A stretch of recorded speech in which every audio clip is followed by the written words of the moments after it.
I might be a little deadpan in this video because I'm kinda high, and that's what happens. I don't know whether to be like, you're welcome for my beautiful background, because now I have a bookshelf and I got to put my decorations on it, or to be like, sorry for the shitty background, because since this is how I have to have my office space set up, I'm in the kitchen. In the kitchen. Also, look, that is our little fuck, I have no sense of, that is our little rat trap section. The paper towels and the whole little barrier is there. It's surrounding a bunch of mouse traps, and it's there to make sure that I don't accidentally put my toes in a mouse trap and die. I can't even make it through one day without like bumping into something or like cutting myself accidentally on like a corner or whatever. Anyway, that's not what this video is about. I mean, it kind of is though, because that is apparently not unusual for people who have autism. The reason I'm filming this is because I'm going to a psychiatric evaluation in a couple of weeks, because I want to pursue an Asperger's diagnosis. I don't know if that's the right way to phrase it, because that sounds kind of like I'm trying to get one, which, like, I mean, yes, I am, but I don't want one if I don't actually have Asperger's, which, okay, yes, also, obligatory disclaimer, Asperger's isn't an official diagnosis anymore, but I'm going to keep using the word because it's just much more specific and legible that way.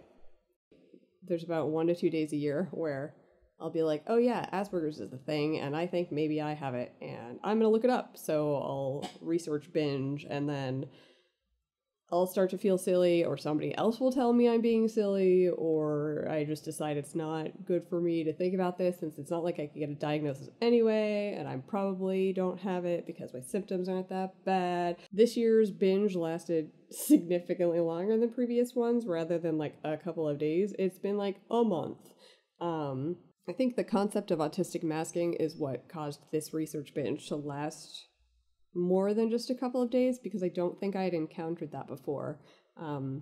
Masking is apparently really, really common among people with high-functioning autism, particularly women who tend to fly under the radar, and that resonated pretty hard when I first came across people talking about having masked their entire lives and not even realizing it. I just have some sense that, like, there's a certain set of rules, and if I don't concentrate, I won't remember them, and I'll fuck up, and then everybody's gonna be mad or something. I figured it'd be good to either document leading up to a diagnosis if I do get a diagnosis, or to document leading up to one if I don't get a diagnosis, because there don't seem to be any resources for people who are wondering if they're on the spectrum,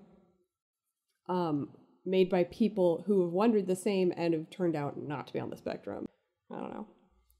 It's impossible to find evidence to the contrary, it seems like, and that's not helpful. Where did the rubber band go? I broke it. Anyway, okay, yes. No, that's not, I don't like that. Now I want a stim toy because I've been practicing being autistic. That sounds terrible. Because I've been wondering for so long whether I'm on the spectrum, this year I finally decided to, like, well, why don't I see if I use some of the methods that seem to help people who have like sensory issues or whatever. Why don't I try that out and see if it improves my life? I pushed my therapist to give me a likelihood that I was on the spectrum, and he eventually gave me a 75% likelihood after I described all the stuff I'd been experiencing. And this was several months after I'd initially brought it up, when he just basically kind of humored me, took up the DSM-5, went through the diagnostic criteria and asked how much each bit resonated, and I was just kind of shy and like, well, you know, a little bit, I guess, but not really. This time I laid it out for him in more detail, and he was like, I think there's, okay, you know, since you made me give a number, he's like, I think there's like a 75% chance, which I was pretty thrilled by. I like texted my parents. I was like, my therapist says there's a 75% chance I'm autistic.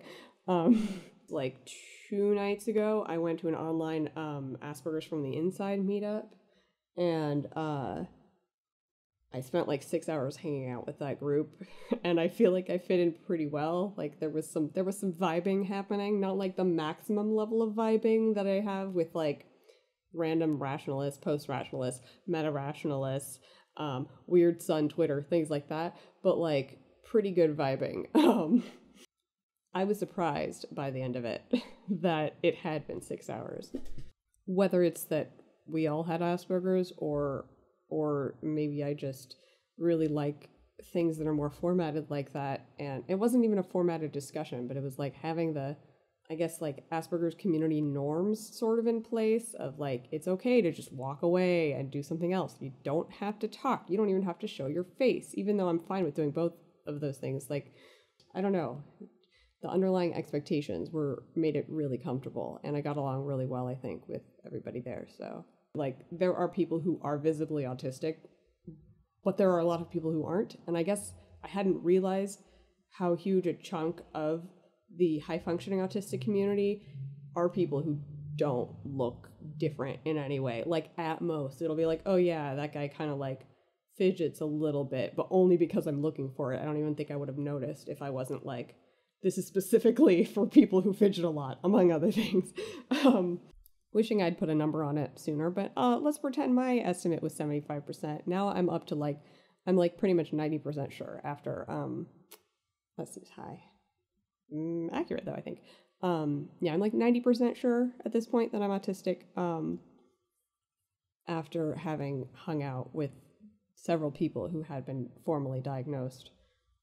So yeah, I mean, I've gone back and forth for the past few weeks. I've been worried that like, okay, maybe I just want some catch-all explanation for my generalized and social anxiety and my chronic migraines and the fact that I can't seem to like cope with things that other people just, you know, they just deal with it and you suck it up and you get on with your day. And I'm just like, I can't function.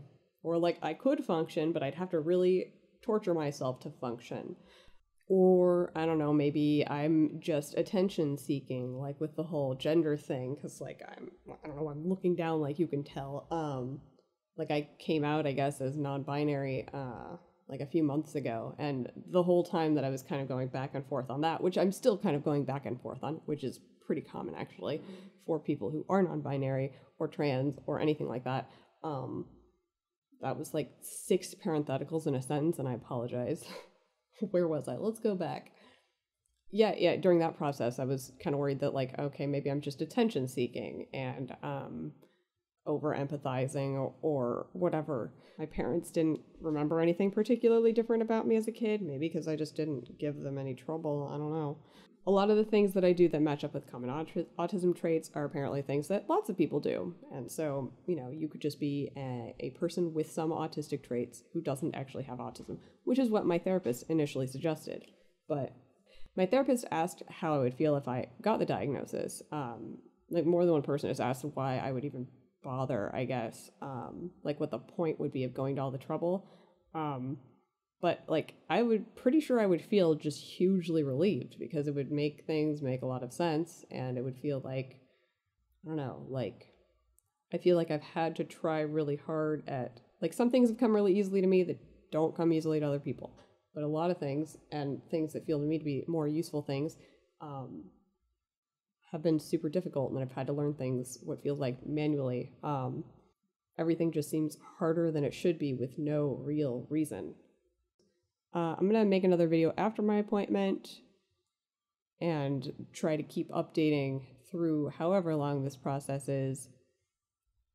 Because hopefully, even if it turns out that, like, no, actually, I'm totally neurotypical, or have something else like ADHD, although I kind of doubt it,